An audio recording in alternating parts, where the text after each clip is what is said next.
Welcome to Crossroads. We have some big stories today. First of all, New York will start monitoring people's social media accounts and what they're saying online for so-called hate speech, and will begin approaching people if you say something that they deem hateful or otherwise. Also, President Biden called Xi Jinping a dictator, which I agree with, and the White House is doing some damage control on this. And also, Iran has now announced it will not be getting into the war directly against Israel, and this is after Biden freed up $10 billion for Iran. I wonder if they're connected. Let's jump into these stories. First off on New York. New York State will increase its online surveillance for so-called hate speech and will confront people about their comments. New York Governor Kathy Hochul announced this in a recent speech, which is raising some pretty big concerns in the city, and also concerns that it could begin punishing people for what is otherwise lawful speech.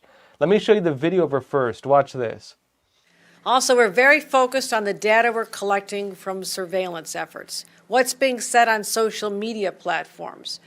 And we have launched an effort to be able to counter some of the negativity and reach out to people when we see hate speech. Now, you get that? Now, she goes on to list a few examples of what would be considered hate speech. She mentions incitement to violence, direct threats to others, which could be considered suggestions you're going to commit a crime. You could call that maybe pre-crime. But then she goes on to make, and keep in mind that's problematic in and of itself, but then she goes on to make some other comments about making people feel safe. And she mentions people need to feel that they don't need to hide their religious beliefs or don't need to be afraid of, quote, celebrating their lives, walking about freely. And she says people have the right to do whatever they want in the state of New York. Apparently you can do whatever you want, but you can't say whatever you want. And frankly, it sounds a whole lot more like they're going to have to go after people for saying things that are deemed not politically correct. Now, to add insult to injury on this, do y'all remember yesterday where I was talking about New York not being able to afford to pay for all the illegal aliens and how they're having to cut into their budgets in order to pay for free hotel rooms and food? And I was like, well, they don't spend a lot of the tax money on things that benefit the city anyways, other than maybe sanitation, police, and like fire department. Even the Department of Education's a mess in New York. Well, it turns out that they're going to be cutting the budgets for sanitation and police. Not even joking. But while they're cutting the budgets for sanitation and police, they're going to be giving more force to monitoring what people are saying on social media. Let that sink in.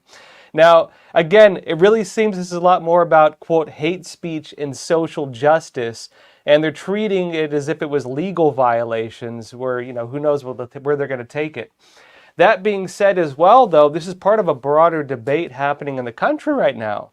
Debate is swirling over the end of online anonymity, the ability to go online and say what you want and not be doxxed or have your personal identity or home address revealed anytime you say something people disagree with, which means you can be targeted.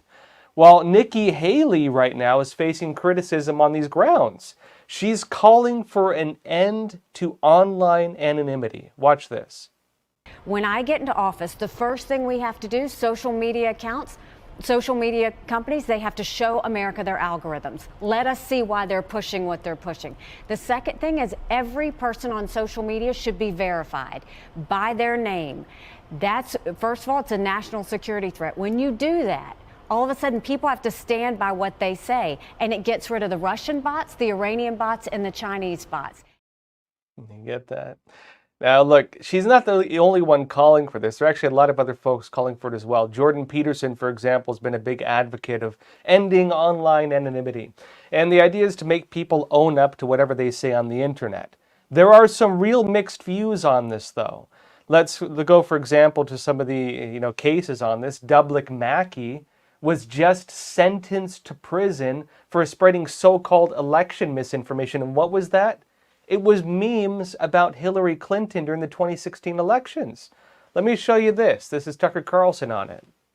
If someone had told you even 10 years ago that you could be indicted by the federal government and go to prison for 10 years for making fun of Hillary Clinton on social media, you would not have believed it. It's a free country. We have free speech.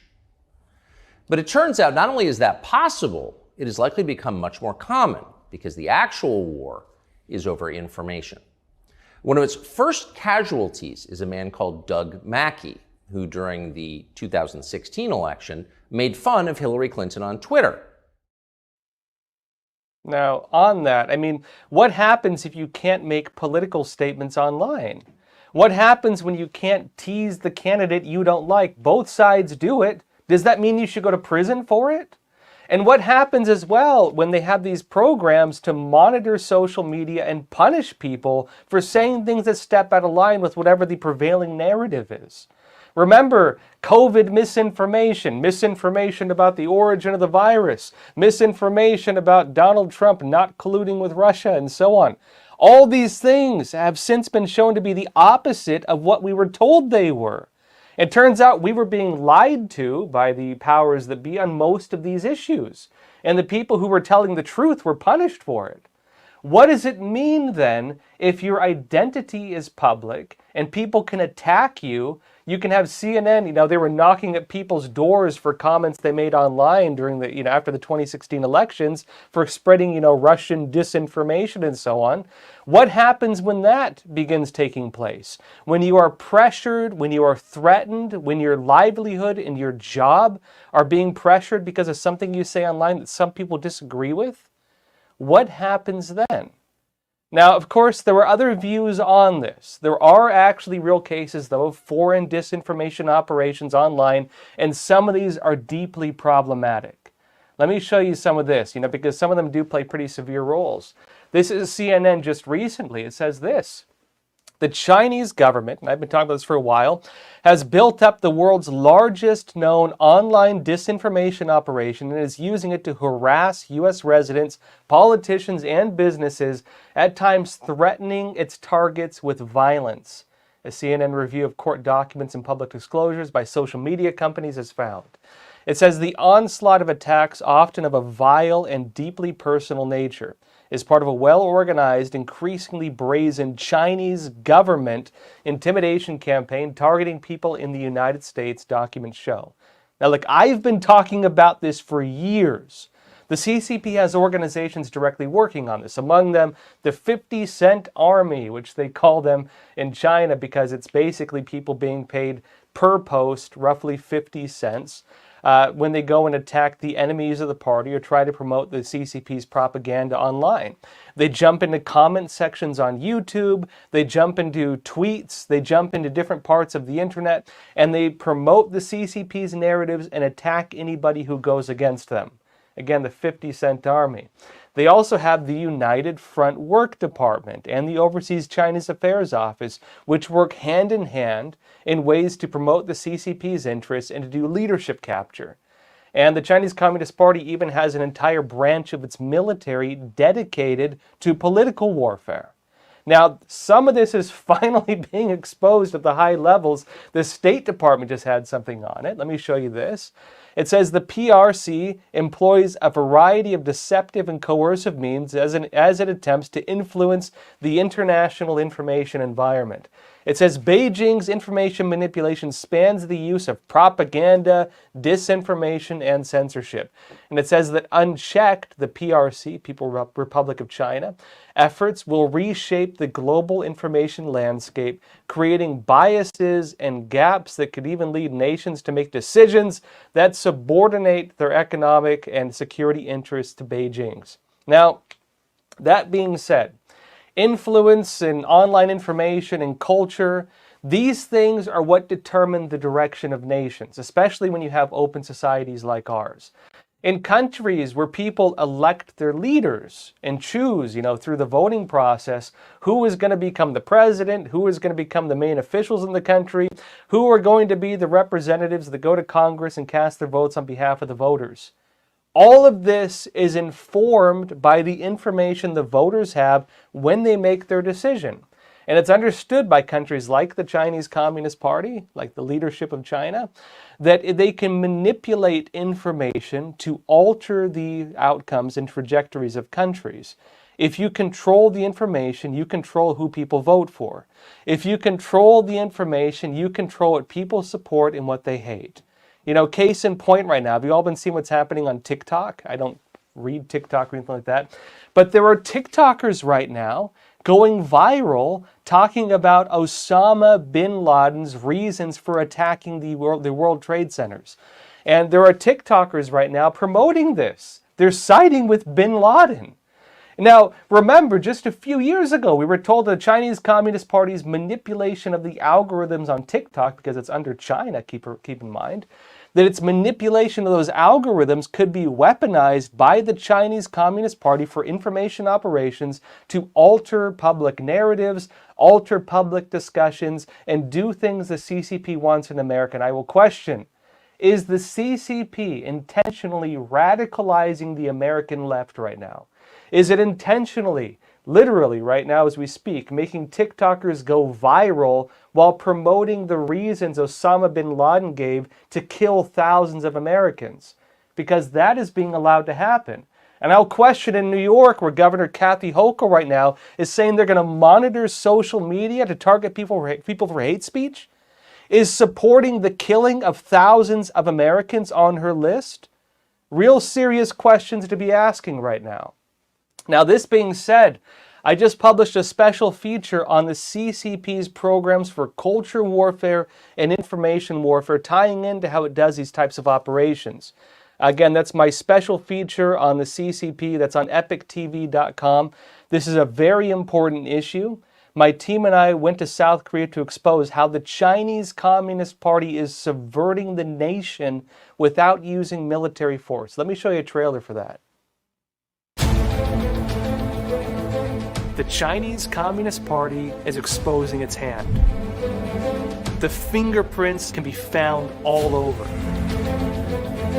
And I recently caught wind of these CCP operations on full display in South Korea. The top 13 theaters all rejected Shen Yun almost simultaneously. What makes the case in South Korea so different? And how does the CCP extend its influence into other countries? Now, for the Chinese Communist Party, this is warfare. War being waged here isn't being done through tanks and bombs, but instead through the invisible forces of culture and ideology. They also revealed a hidden war.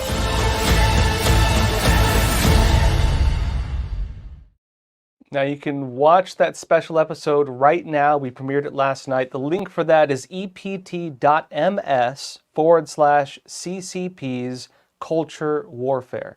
You can also find the link to that in the description below the video.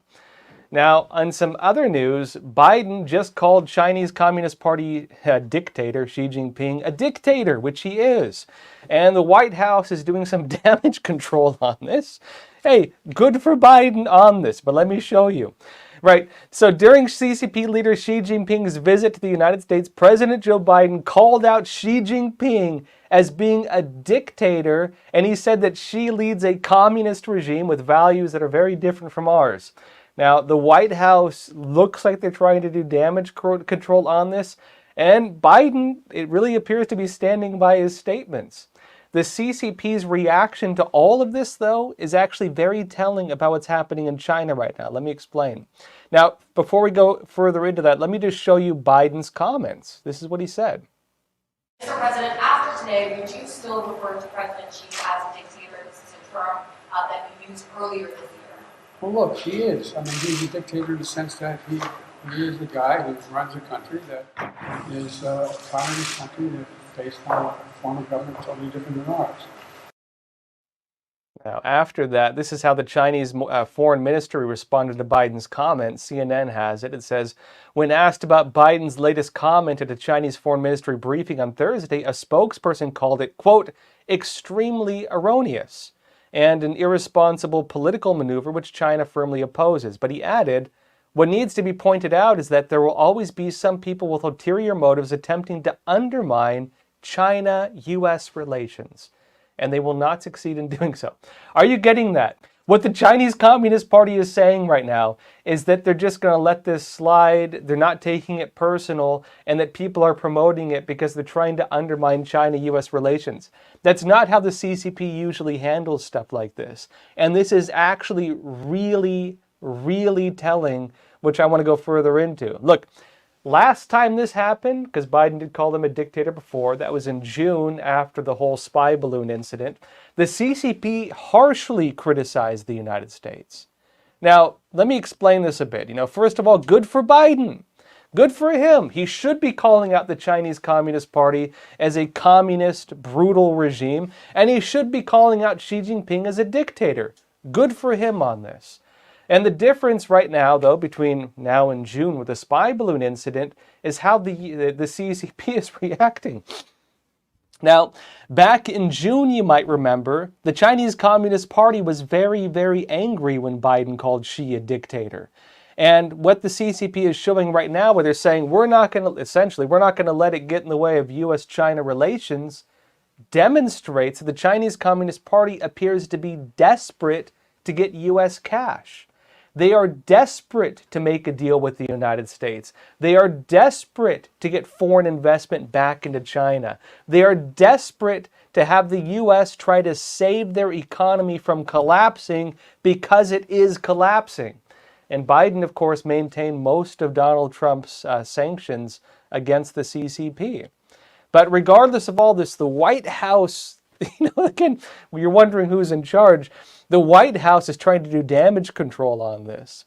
Washington Examiner said this. It says the White House is dismissing the idea that President Joe Biden undermined his own diplomacy with Chinese President Xi Jinping by defending his earlier description of him as a dictator. And this is the quote here. This is National Security spokesman John Kirby telling reporters, quote, "The president comes away from the meeting yesterday feeling very good about the content of the discussions over the course of 4 hours and the progress they were able to make on some very significant fronts." In other words, they're not going to let it get in the way of things. As this happens as well, U.S. businesses, investment firms, they are kowtowing to the Chinese Communist Party yet again. Let me show you this. Daily Caller has it. They say during a private dinner in the city's downtown Hyatt Regency hours later, Xi Jinping gave a speech about the need for China-U.S. cooperation and received praise from hundreds of high-level American business executives. And here's a quote from Xi Jinping. "China is pursuing high-quality development, and the United States is revitalizing its economy. There is plenty of room for our cooperation." Wild stuff. Now, among those who were allegedly in attendance at that meeting were Tim Cook of Apple, Steven Schwarzman of Blackstone, Larry Fink of BlackRock Investment, the guys pushing ESG, Stanley Deal of Boeing, Merritt Jano from MasterCard, Daniel O'Day from Gilead Sciences. They were all allegedly there at that meeting, and the dinners were very expensive. I saw the price tag was around $40,000 per seat. Now, given all of this, what is happening? The Chinese Communist Party wants American investment. The Chinese Communist Party programs against the United States have not changed. This is happening as it is being revealed right now as we speak, that the CCP is launching information operations against the United States. This is happening as we speak, that algorithms on TikTok are allowing bin Laden's letter going viral right now, demonstrating a desire to kill thousands of Americans, being published all across the Chinese-owned platform, and that is happening again as these other meetings take place. Let that sink in. The CCP's programs against the United States have not changed. The only thing that's different is they are desperate for American money because their economy is falling. That is the only difference. And these people are willing, it seems, to sell off America to a future they know will harm us because they want some short-term gain.